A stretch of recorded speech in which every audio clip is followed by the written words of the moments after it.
Hello, Hi, I'm Malford. I'm Oliver H24 Welcome to the Worlds Adrift Show. that you're watching right now. Yeah, the Worlds Adrift Show is a show we do every now and then, I suppose, where generally we talk a little bit about what's going on behind the scenes of Worlds Adrift. We're often talking to members of the team. Yeah, I think we're going to talk to one today even. Certainly are, yeah. We're going to. Before we do that though, Oh, yes. there's something very important I would like to direct your attention to. It is this URL here. This drawing. It is firstly this drawing, and Beautiful. then this URL here, which is the worldsadrift.com/register, which is where you go to register your interest for the game. And you can Believe get it involved. or not. Yeah, you can get involved in the forums. You can do all sorts of cool stuff. Competitions. We've got some competitions. I think there's a competition, one of them. Yeah, Yeah, there you go. that's there. Find out all that information. Plenty of blogs, This a URL. forum, there's some pictures, videos. Yes. It's all going on. Yeah, we'll talk a little bit more about that later. We have a feature Yeah. about the forums. Oh, cool. Yeah. We do like features. Anyway, before we do any of that, let's introduce our special guest. He's very special. It's Mr. Tom Jackson Yeah. from the Hi, Clo Tom. team. Hello, Tom. Speak of the devil. Come sit. Perfect timing there. Yeah. Is there I room? was impressed with myself. Almost rehearsed. Let's come this way a bit. Yeah. We'll just move Getting across. shooed across. Getting some kind of indication. That You're not we supposed should- to let them know that we're being shooed across. It was Oh, like okay, sorry, yeah. Meant to be Yeah. secret. There's no one there. seamless. Right. How are you? Good. How are you? Yes, yes. Excellent. So I'm you're the man behind the Island Creator. fine. Sure. Yeah. Yeah. I guess. The ghost in the machine. Yeah, if you like. We've got a bunch of questions for you from the community. Wow. Okay. Yeah. Great. I'll let Malford read For me to these do out the for reading. you. Sure. Yeah. I'm quite good at reading. Fire away, I man. can't read. I did quite well in primary school. Okay. All downhill from there. That's but good to know. Okay. So the first question: what was the reason for delaying the release of the Smooth tool? Oh. This blooming smooth tool keeps popping up, doesn't it? This Every is time we question speak one, about it, it's so- like smooth tool is. So you you've mean promised a Smooth tool. I guess we promised a smooth tool. There was just a whole bunch of other things we had to do as well, and something had to give eventually. We sort of focused more on the objects and the multiple selections, all Yeah. that kind of making groups, and just basically making the creation of really sort of like interesting buildings and things like that easier for Yeah. people. Smoothing was something that we made the smoothing overall, like the post-process smooth, that smooths everything much quicker Yeah. and easier, and you can hammer it a bunch of times now, and it's much faster. But actually having a brush that we can smooth over, yeah. Next thing, next on the list. I promise. It I is promise. probably worth mentioning though. It is literally just you coding it. Yeah. It's a one-man effort, the whole Yeah. tool. So while everyone else is making the important thing, like the actual game, there's me just like on the sidelines, just Yeah. making this little tool. I mean, the tool is important to the people who like it and use it. Yeah, well, it's important to me. Yeah. That's for Well, that's sure. good, you know. I'm glad you have passion for Yes, it. I do, and it's fun. It's Yeah. been fun making it, Mm. and hopefully continue to make it alongside the game for as long as we can. Really. Yeah. Yeah. Cool. So the next question: will there be a noise tool to kind of break the generated or flattened surfaces quicker? That's interesting. Hadn't considered it. Mm. I'm now considering it. Uh-huh. What are your initial thoughts on that? It's a good idea. 'Cause it's kind of like the opposite of a smooth tool, isn't Yeah. it? The smooth tool gets rid of all the Yeah. numbers, Yeah. and noise would just add. I quite like it actually, Yeah. because you get a general add, but it's very uniform. It just adds in a sphere. Mm. But if there was this cool sort of like, yeah, it's a great idea. Nice. There you I go. like that. Whoever give them a tweet, a Yeah. shout out. That's Yeah. a good idea. That Cool. whoever that was, great. So confirmed. Noise tool. No, not well. Okay, Next fine. update. Yeah. Uh, No, thinking about it, it shouldn't be too hard to do. So, and it would be really, really good. yeah, Yeah. a nice counterpoint to the smooth tool as well. Yes, but now I'm going to do that first. Yes. Obviously. So basically, every feature you suggest that we decide to put in, We'll will delay the smooth delay tool. the smooth tool. This is going to be like that bread grit meter, isn't it? Yeah. We've adjusted the smooth tool every time. Okay, let's Yes. see. Will there be the possibility to enable or disable object-to-object placement as to allow placing objects at surfaces of other objects or to ignore that function and place objects on the terrain only. Right, so there is a bit of this built in, but it's very sort of, well, what we've decided is best. We haven't like basically opened up any of the options to people. So there's two modes for painting. You've got the just click to place, and then you've got continuous, which is where you just hold the mouse button and you drag them around. Yeah. When you hold the mouse button and drag, it ignores all the other objects and just aligns to the terrain. Mm-hmm. When you've got the single click, it will actually align to two other objects. Yeah. Which kind of makes sense for most scenarios, because if you're like painting and dragging, if you just like were you just get big clumps. Yeah, they would like come towards you because they would like draw on top of each other and create like big sort of towers of rocks and things, which could be cool. That's the thing. These kind of things, they might be niche, but they might be things people want. Yeah. So as well as having a continuous option, we could have a intersect with objects option as well. Yeah. That could just open that up a bit and let people play with it. But I kind of like just having these things that you sort of expect to just work. And then it's kind of like it's removing complexity from people, but not removing power, hopefully. Yeah. I mean, because it is still possible to pile stuff on top of each other. Exactly, yeah. I guess there's that little panel though is getting very noisy. Like in terms of the UI, like the object placement, there's like loads of sliders and buttons and things now that might need to be reorganised if we start adding a bunch more options there. But I mean, are you going for user-friendly as possible? Or kind of, yeah. I mean, somewhere between. It's always good to get the balance, isn't it? Like just the ideal balance, so people don't get scared off by the tool, who aren't really like adept with like 3D modelling packages and stuff. Because it's very easy to just go, oh, we'll just make it like Maya or like Unity or whatever, and just put all that in. But then as soon as someone loads it up, it's like, I don't know what to do. This is it's like speaking another language. We'll just close it, and then we don't get anything. But if you make it not powerful enough, then there's not enough variety in the things people can make and stuff like that. So it's just about getting the balance just right. Yeah, an extra tick box here and there doesn't sound like much, but they all add up. They pile up. Yeah. But we'll see. Yeah, we'll see. Right. Good idea, and it's good that people kind of want these things, because it gives me an idea of how much complexity we should be putting in the tool, really. So yeah, that's good. See what people want, basically. Yeah. You can adjust based on that. Yeah, cool. That makes sense. What else? Could you implement a set of displayed data for selected objects that would display their current raw dimensions in accordance to their scale, as to allow designers to easily position the scaled objects relative to one another? Can you read that? Can I read it again? Yeah. It's a lot of words. Could you implement a set of displayed data for selected objects that would display their current raw dimensions in accordance to their scale, as to allow designers to easily... Yeah, we can do that. Yeah. Are you going to do it? Yeah. Yep. Confirmed. Yeah, that's a nice easy one as well. I like that idea. Cool. Or take measure option or something, but whatever you've got selected, you can show the dimensions of the total thing. In actual meters units rather than scale 1. That doesn't mean anything really to any people, because that's a relative number. But if it says 10 meters wide, then you know it's 10 meters wide. Cool. We do have the little avatar thing now. Yes, that's nice. It shows you a little person. I like that. So you can see how big something is in relation to a sort of a sort of silhouette of a person. But yeah, I like that idea. Stick that in. Sort of like a list of ideas that you sort of want to add if you get the opportunity to, somewhere. Like your database for YOLO. Yeah, like the YOLO style things. Yeah, there is a few. I think we got through most of them with this update, to be honest, but there's still like a lot of people saying water. That's on the list there. So it also needs to be added to the game as well. That's the thing, yeah. I mean, I've seen a lot of people getting around the water thing by putting stuff that looks like water, but once that's in the game, it's going to be a little bit weird when you land on an island. Sand. Yeah.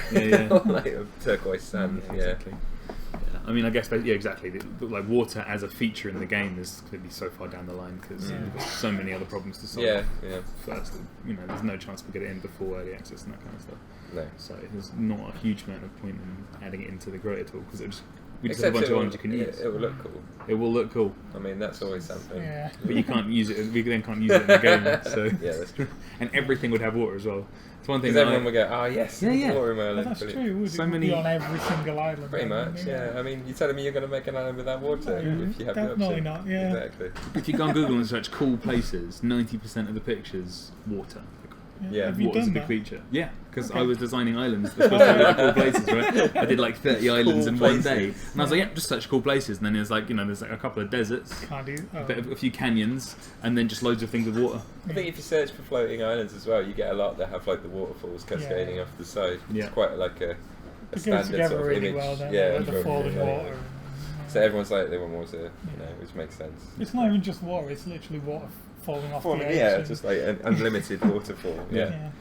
Yeah, I think we just need to sort out, actually the rest of it, before we can think about that. Yeah. Making sure that it all works fine flying through the sky before you can start crashing ships into big bodies of water. I mean, yeah, there's that sort of like anything that affects the main game will obviously take longer because it's not. But things that are like a measuring tool or like a noise brush, that's just stuff that I can do on my own. Yeah. It doesn't affect the game. Yeah. Doesn't affect those guys. So I'll just be like, yep, I'll make those. Cool. That's cool. Yeah, no problem.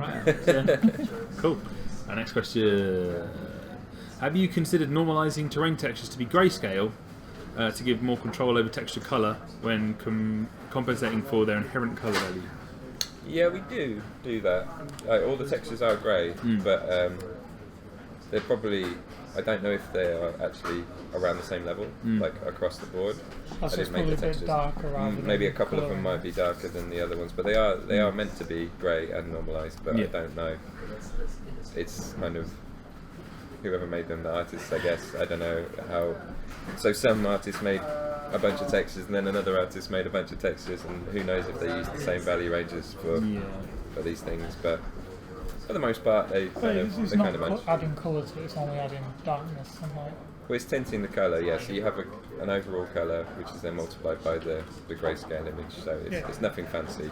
It's just a. I mean, basic there's none in the textures already. There's a grayscale black. texture. Yeah.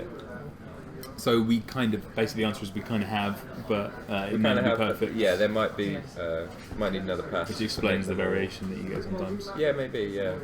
Okay. What about the terrain textures for artificial objects, such as large/small bricks, square tiles, hexagon tiles, metal plates, circular ornaments, etc.? It's a cool idea. I mean, our assets will hopefully be going into it quite often. What was that? Well, that was probably some kind of note for me. Probably the comments. If I might end up diving over the side of the couch now. If You everyone do just that. ignores this, you can continue on. That's a You know where you normal. were at when- Something about textures. Yeah. Yeah. Textures of objects. Oh yeah. That was yeah, it. yeah. Yes. Yeah. The artist's always putting in new assets into the creator, like every day, and then every time we do an update, you basically get all the assets that the artists have made to that point. So I think terrain textures is going to get another pass. We're going to get a whole bunch more of those in soon. Trademark. Yeah. Maybe the next update or two. But having more man-made stuff is a good idea. Mhm. Yes, I like it. What about multiple textures to the same object so you can choose? Or is that just What do you mean? so? I guess like a few different choices for the brick. So it's obviously it's like a white brick at the moment, but you could choose between like something that's a bit more textured, like with a bit more kind of porous brick, I hadn't thought of some that. like slate brick. I trademark that. That's my contribution. It's just annoying. Yeah. Yeah. It's, That's it's your my contribution, most is it? requested Okay. feature. I just came up with. Yeah, these are more questions for the artists really Yeah. than me. Yeah. Whatever they give me will go in. We are going to do things like being able to change the colour of the rocks and stuff to match your island, because the rocks at the moment they're either like grey or brown. Yeah. And then if you want your texture to look a bit different, it might not match, it might clash. So we're going to have the sort of global colour options for rock and grass and things like that. That's the plan. Cool. All right. So I've been given this additional This just in. note here, very smoothly. No one noticed it, I'm sure. Yeah. And basically, this is just to ask you to talk a little bit about the islands you wrote about in the blog, and not Right. specifically to talk We've about got a there. list of them here. Oh, okay. There you go. Yes. There's the three that you spoke The about. fan islands you mentioned in the blog. Yeah. Oh yeah, okay, right. So, I guess they were all like really good examples of. Actually, these two are both quite similar because they were both really good examples of different. Do you want to talk about elements say what they're that- called Yes, for the folks the at home? first one, The Maker's Sundial by Rai Khan, was a really good example of somebody being incredibly We've got a screenshot on the screen yes. at the moment. Someone who had incredible perseverance and could place all of these objects by hand and just dialing in every single like rotation and placement and scale value for every single object, because he made this before we had the new sort of copy pasting options, things like that. So everything would have had to be like, drop that one piece in there, type in the numbers, put it in the right place, and it has like a dome, so he's curving it around like 3 axes. He's scaling them, and it was just like I can't imagine the headache you'd have to do do that. So guy's just a genius, really. I think some kind of crazy sort of... Do you think you'd be slightly upset that it's now... I don't know, really that's easy? the thing. It's like you do feel bad because you make all these amazing sort of, oh, look how easy it is to make these things now. But you did that without any of this. You did that, like, it's almost Think like... how much quicker that would have been if you didn't have. Here's what you could have won. It's a bit mean, but the other one, there's 2 more that I highlighted. One of them is called The Great Cathedral by Jet Set, which was a really good example of like using assets together that weren't necessarily meant to be used together. Like we had this whole bunch of assets that we'd made for the first release, and they were all just like, oh yeah, we've got like a bunch of brick walls, and we never really considered how they would go together. And yet he managed to make this architecturally like amazing, fully sort of like pieced together cathedral inside and out, just from these sort of basic shapes that we'd given them. So we thought, hey, why don't we actually purpose design a load of assets that are meant to go together and will fit together in nice ways. So we've got like ruin kits is what we're calling them from now on. We're going to be adding these into the creator, and we've got the first one in now out there with the Saborian ruin kit, and there's a lot of really nice pieces, walls and doors and grates and things like that. But yeah, it's the sort of things that this guy did even without that. Just having these random pieces, he made them fit together like perfect geometry. It was really, really nice. And Arid Island was the last one that was on this list by Suspiciously Awesome. Nice. Which is, I like that name. But this was a good example of doing really nice surface detail. So using textures really cleverly. Not because in this old version there was only 4 layers you could put on the top. And yet he still made it look like that was more than enough. You had like, there was little bits of gravel poking through, and there was like really nice layers of grass and dirt. And obviously people were like, oh, I want more because there's not enough sort of can't put enough detail in. But if you're really smart, you can get it like to look like there is a lot more detail. Like, and this was a really good example of that. But we do have more layers now. There's like 8 layers now total. So you don't have to be smart. So now you don't have you smart. Yeah, you can be dumb stupid. As you like. Even still make amazing stuff. Yeah. But cool. So that's those 3. Bye. Okay. Well, should we do it properly? Right, Tom. Thanks for sitting down with us. No problem. Some good answers to some questions there. We wish you could have stayed longer. Yeah, me too. Well, gotta go back to work. See you Bye. guys. Thanks. You're welcome. Cool. Right, what's next on the list? So I'm just gonna look over here. What's next? Are we going to do the Alliance of the Week now? Yes. Let's do the Alliance of the Week. So this one's a very special Alliance of the Week for Oliver. It's probably one of the best alliances that we have so far. Oliver potentially is biased in this regard. I would say not, because... I mean, what we'll do is we'll just give you the name of the alliance, right? It's called A Fellowship of a Ring.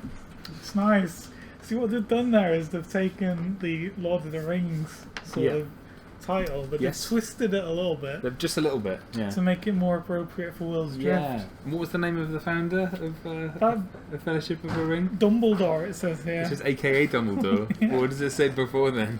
It doesn't matter. It's the idea behind the alliance. Okay, guys. It's so integral. A Fellowship of a Ring is Oliver's guild. But that's not the important part. The important part is what they stand for. What do they stand for, Oliver? I'd like you to read it. You want me to out. read it? Yeah.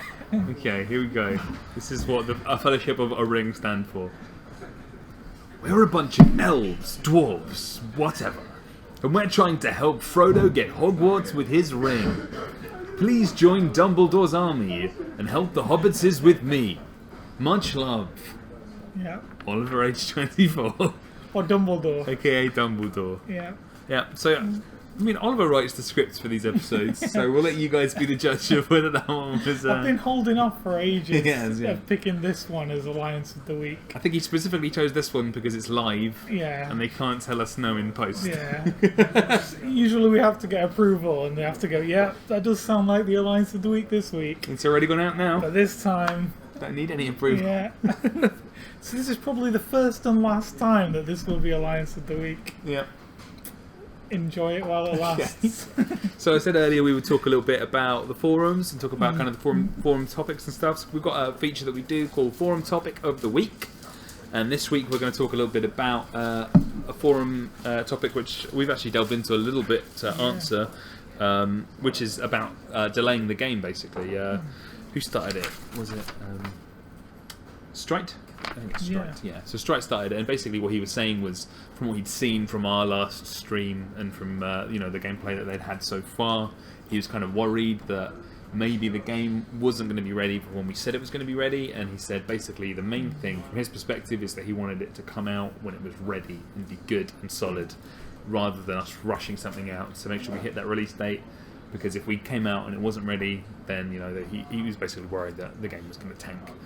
It's based on like a lot of other early access games as well, and what he's seen before in other games that he's followed. And there were so many replies to it as well, and we discussed it all internally. And like, it's really cool that we're on the same page as you guys, and we've taken everything you said on board. And obviously, Henrique responded in that thread. Yeah, I mean, if you go to the forums, which you can find by going to Worlds Adrift Show register if you're not already a member, and you can find it all there, and you can find Enrique's response where he basically just talks. He goes through kind of the main points that were raised, and he says where we are on those features, and basically says, we're not going to put the game out if it's not ready, which I think is probably the right thing to do. Yeah, definitely. Yeah. So I mean, this is it. You see a lot of delays for games out there. I think a lot of the time when you see a delay, you don't know why it's delayed. You just see a delay and you get annoyed about it, right? So for us, our perspective is if we're really open about where we're at with everything, then people can kind of see why we're delaying it. Yeah, and that's something that's really important to us, like being as open as possible with you guys, because we wanted to do open dev, and obviously a lot of people say they're doing open dev, but there's a lot of things they don't talk about and can't talk about, but we just want to sort of get it all out there, and then we can all work together. That's it, yeah. There's nothing that we feel we need to hide from people, which I think is a good sign. Yeah. Hopefully you agree. Yeah. Right, do we have any other things we need to talk about? We've got another sheet here. Ooh. Do the questions that were addressed to the two of you. There's some questions addressed to the two of us. Must be from that Worlds Adrift Show where we asked for questions for us. That would be the one. Yes, fantastic. Shall I read them and you answer them, or other way around? You can read the questions. I can't read. Oh yeah, I forgot. Yeah. Okay, this one says, will there be some mechanical tools, such as cranes for hauling other components to or from a ship, hinged plates to make gates in ship's hulls, or defensive shields on ship decks? So, mechanical objects. We've had a few conversations about certain things like scaffolding. There was certainly a conversation about cranes. We're not working on anything like that at the moment, so we're basically all hands on deck with some other stuff, but certainly we have this thing that Tom mentioned earlier called a YOLOG, which is basically just things that we want to put in the game we don't have time to at the moment. I believe things like that are going to be on that list. So if we have time to, certainly things like that, construction aids of various kinds, things like that, will be something we'd like to look into. But I mean, really, we don't know yet. We're not working on anything like that at the moment. Second question: what's Boss's current philosophy around cannons and their stats? Will cannons use different calibers of ammunition? How about variable ammunition types such as traced or explosive shells? Could cannons be installed on the ports of the hull with different hardpoint geometry to give downward firing vector or missile turrets?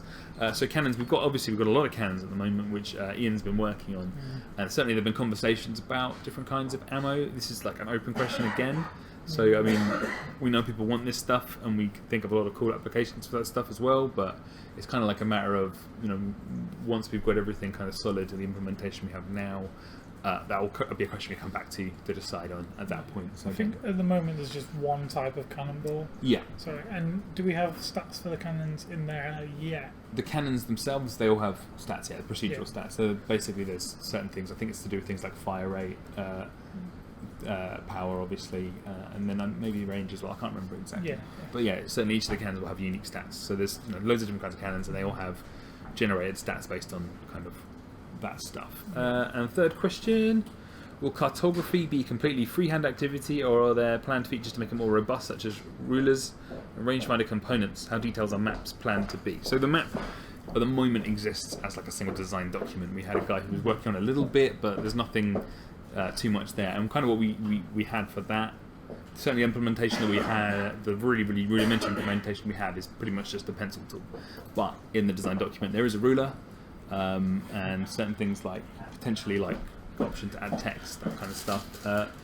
As it comes, like when we actually start working on it in full, that'll be when we start experimenting with this stuff, and the amount of kind of detail that there'll be is going to be dependent on what we kind of do with storage sizes and that kind of stuff, because we don't want to fill up all of our servers with that kind of stuff, so it's a bit more. Yeah, things I've heard people mentioning about it are that it'll be physical objects in the world as well, maybe, and you could pass your map to each other and share it on the ship. Is that? There's a table, so the table you can add your map to the table, but we don't know yet. Because again, this is all just existing. It's just ideas that people think. Yeah. Okay. I think that's everything. Is there anything we need to cover, Column, off screen? He's not there. He was doing a hand gesture. Yeah.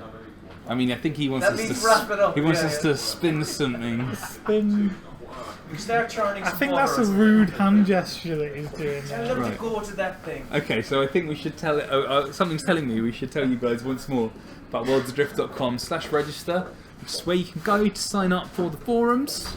How many people are watching? Do we know? 79. 79 Wow. people, quite good. Just us Yeah. sitting here. I've got really nervous all of a sudden. Right, okay, so yeah, there's worldsadrift.com/register. That's how you get to the forums, that's how you register for the forums, and you can get involved in the community and read about the stuff we were talking about earlier, all sorts of cool stuff there. And also Alliance of the Week, check that out. It's a great one this week. Yeah. A Fellowship of a Ring. So request to join that one and you'll get in there. Yeah. Right, shall we wrap up? Let's do it. Right, thank you for watching, everyone. It means a lot to us that there's 79 people sitting here watching us sit on the couch talking about Worlds Adrift. I think we've got to go do our jobs now. I think so, yeah. So, thanks for watching. Thanks. Goodbye.